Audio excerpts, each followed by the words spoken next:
Okay, so today we are going to be looking at a Prometheus figure that was originally cancelled. It's from the Lost Wave. And this is a pretty exciting piece. Now, it's not majorly different from the David figure, but he's still different in his own right. It is the Mutant Sean Fifield. And I must say, what a figure. Now, this is the one that I unboxed first before the other one. And this is a great piece. I do enjoy this. It has a few... I do have a few complaints, you know, a few negative things about it, but other than that, it is very good. And I'm just putting on my sunglasses so I can't see the camera very well, because it's very bright today. So we're going to go into the accessories first. And the first accessory I like to give to Bishop, it's just this lamp thing. This kind of torch thing, because he really has no use for it. His other accessory, however, is actually part of the character, which was seen on him in the movie, and it really does make him look a whole lot cooler. It's his helmet. Now, it does have a port for a camera on his shoulder and on here, but he does not come with a camera. In fact, if I show you real quick, you can actually see some light comes through it, and doing this is not good. I'm having to look through the camera and do this because the sunlight is so really bright that it will burn my eyes out. Also, look who's here. Charlie. Away! Oi, no. Cheeky. So yes, I do apologise for that. He tried to go for them then. He's a bit of a hyper dog. Still, so this helmet does go on. Now, I did manage to get it on after the unboxing. And as a result, I scraped up the chin paint. Now, you're probably wondering, how does the head actually attach? Well, because it's soft enough, well, not soft enough, because it's been heated up by the sunlight, I can pop it off and it is a single ball peg. This part, however, this little neck piece is actually separate. It's glued in the body. It's just, it pegs into the body and then glues. You know, so, it's pretty interesting. So you've seen that accessory with the lamp, and then you've seen this. Now, installing this is a git. See that white smudge in there? That is actually where I have removed some plastic, because there was a frame piece that goes in there, like for David's, that goes on the inside, and then this is the port that goes in. I had to destroy that in order to get this on, which I'm not exactly impressed about. So getting it on is a git. You kind of have to finagle it around, and I'm going to try and do this on camera. We're going to worsen the paint scratching, and I must say, this is this isn't fun, getting it on camera. Ah, yes. Son of a... Oh, yeah. No, nothing's breaking, don't worry, it's just it catching. There we go, come on, there we go. I'm probably going to glue this in, either that or I'm never going to take it out. And here he is with his helmets. And I must say, it does look, you know, you can get it on without his head being a bobble doll, but it is an absolute pain in the ass. I'm just going to say that right off the bat. It is a humongous pain in the backside to get that in there. I mean, hell, you even saw me struggling with it. Sorry, so what does that tell you? Now, let's look at the details here. Obviously, the head, you know, is very nice. The mohawk even has a gap in it at the back, if I just show you. If I move the helmet slightly out of the way, you can sort of see there is a gap in there with his mohawk. Which I'm going to shove that back on. You got some nice, tiny logos here. All this dark metal part of the armor, including that uncomfortable piece on his ass, is all dry brushed brown. It's got this gungy brown dry brush on it, which is gross looking and disgusting. The shoulders have it. It's even glossy in some areas like the shoulders. I don't know how well that's turning up on camera, but he does actually have it. You can probably see the gloss there, like where my thumb is, because I can see that through the camera lens. The elbows look pretty cool. It's got these gauntlets on. The wrists with the nice mechanical looking fingers. As you can see. Don't know how well that's turning up on camera. And it is pretty damn cool. This finger especially looks really nice. It's got this kind of Predatorist computer gauntlet thingy. His belt's pretty cool. It's like a Batman utility belt. Yeah, I think there should be something there, but, you know, I don't know if David comes with it or not. He has the pouches, as we said. And then he's got I think that's a flashlight. Is that a flashlight? Yeah, it's a flashlight. But I don't think... It doesn't come off, though.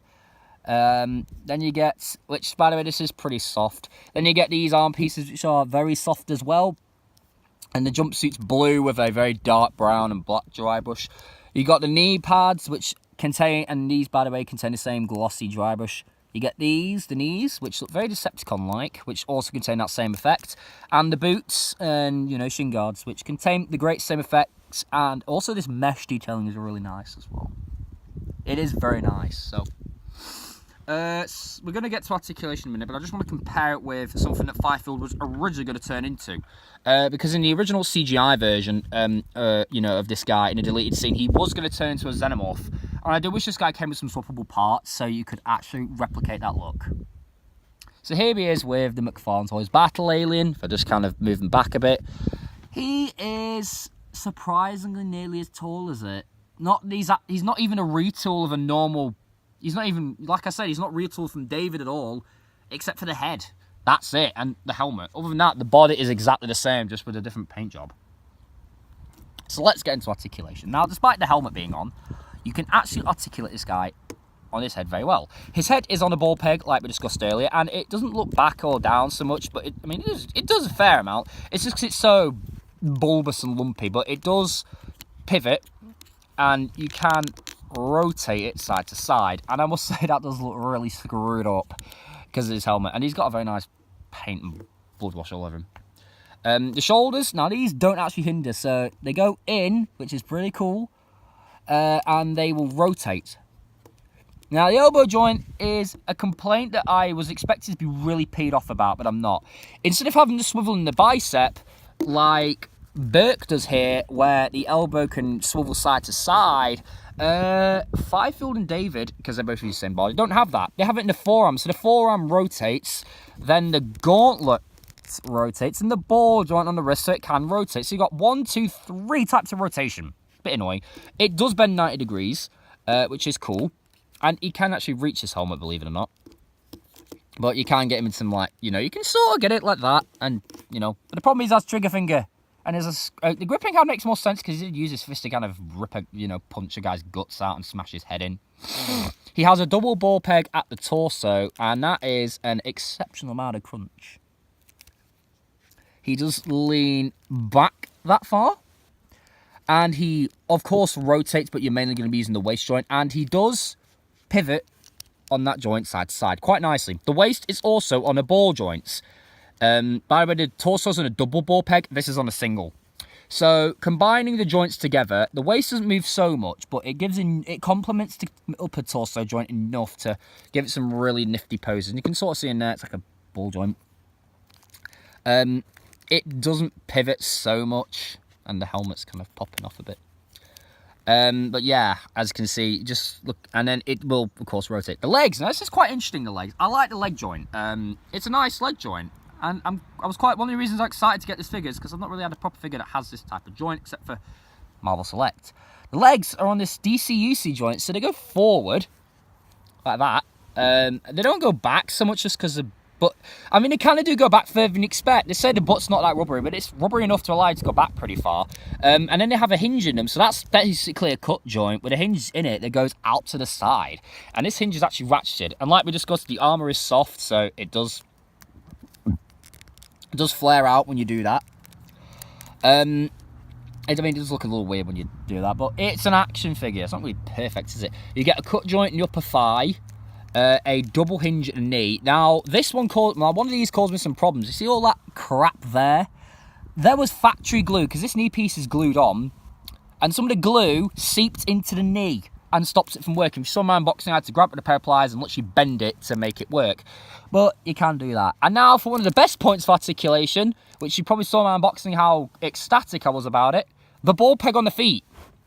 That far up, that far down. Of course it rotates, but Jesus!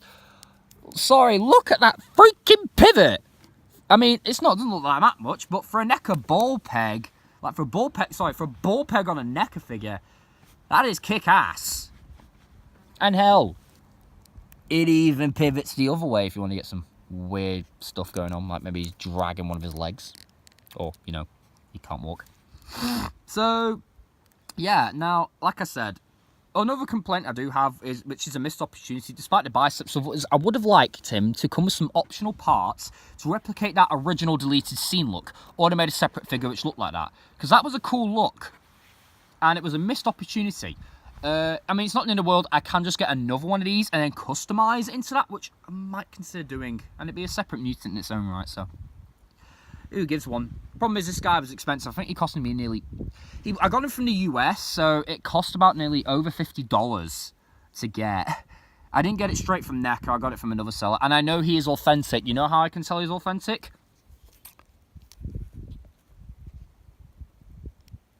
He has all the copyright details. And hell, it even says 2012 on the feet. So yeah. Now, the end thing. Do I recommend this figure? Yes. I do recommend this figure.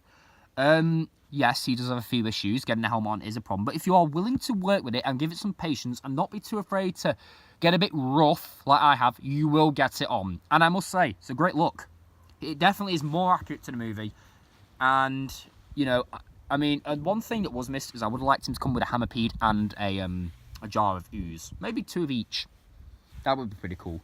Other than that, he is as good as he is. So yes, I do recommend him. Now, stay tuned for my next review, where we are reviewing a badass. So, I hope you enjoyed. If you get this figure, I hope you enjoy it. Tell me what you think of it in the comments. And I'll see you guys in the next video. Peace out.